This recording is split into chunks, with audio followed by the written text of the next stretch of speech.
Hello everyone, I'm not doing the usual intro today because today's video is a little bit different. And I know I did this commentary style type of video before, but my point is today's video is gonna be a little bit less sarcastic than usual. Just a little bit though, do not expect much. And this is gonna be a little long, but trust me, it's gonna be worth it at the end. So recently I have encountered something which can only be considered as fascinating. Almost as fascinating as not being subscribed. So I was playing a little game of Valorant, and after the game I got something like a notification from the game.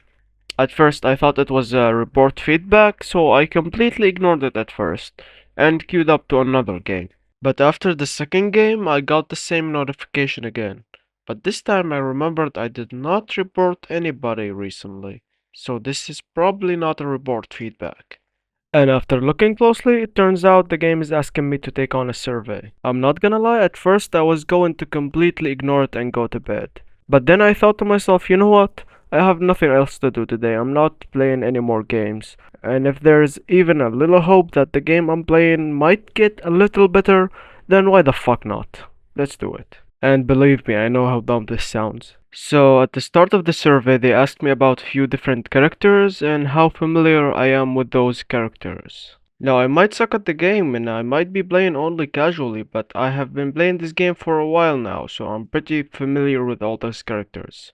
Then I got a few questions about the character's art style and voiceover. It was just a few different questions about if the characters are distinguishable from the environment and from each other's, and also if the voice acting make the abilities distinguishable from other abilities. Well, that was at first, but the questions slowly gotten weirder.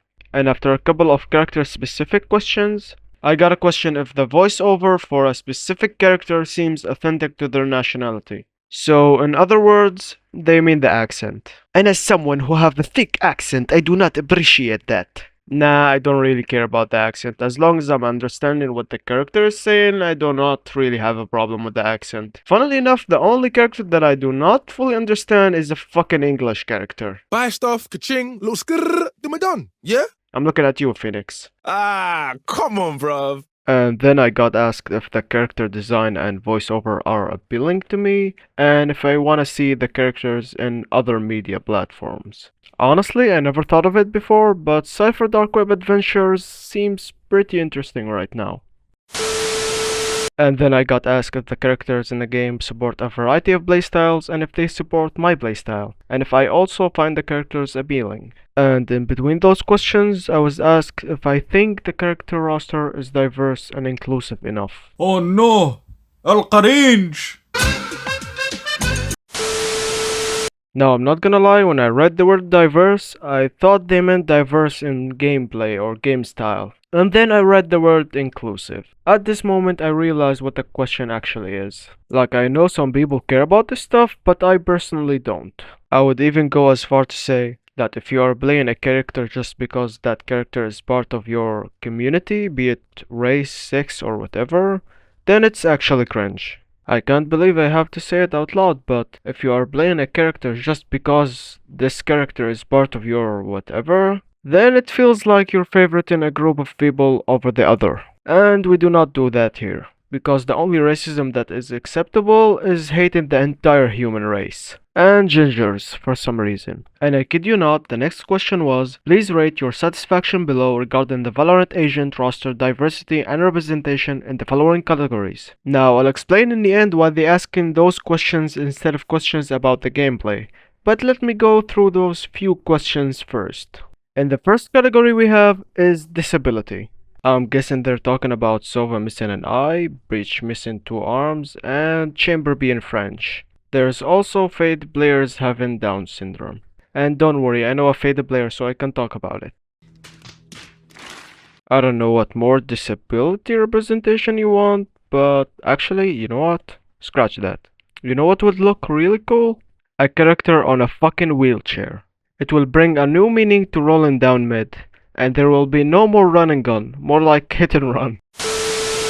And the second category is sexual orientation. Now this one had me thinking because I'm pretty sure the only confirmed sexual orientation is Raze and Killjoy. I mean there's also that chamber voice line, but it's more like a comedic effect. Viper, you must let me take you out sometime. Dinner, dancing. I know the perfect place. Chamber, I would rather drink my own poison. After hearing this voice line again, I'm convinced the Viper voice actor is using the same mic that I do. And now the third category was gender identity. Now I'ma be honest with you, I'm not sure they would have asked me about this category before the release of Clove. But hey, we all know that Riot Games is a big company who cares about the wants of the community. But hey, I'm actually curious, if anybody did this survey before Clove got released, please tell me if they asked about the gender identity thing. And they also asked about nationality and ethnicity, which unless you have few hundred characters in the game, I'm not sure you're gonna be including every nationality and ethnicity. And I'm also not sure there's anybody who cares about that. And there was question also about body type. Then it hit me, there is no fucking fat character in the game. I mean, all the characters seem pretty fit to me, so I'm making a petition to make the next character so fat that it's gonna be in permanent shift walk state. But instead of making no sound, it's gonna make double the normal sound with breach stuns going in random directions. Actually, you know what? This seems like a pretty fun game mode to play. Too bad it's never gonna happen. Because remember kids, we only care about how inclusive the game is, not how actually the game is.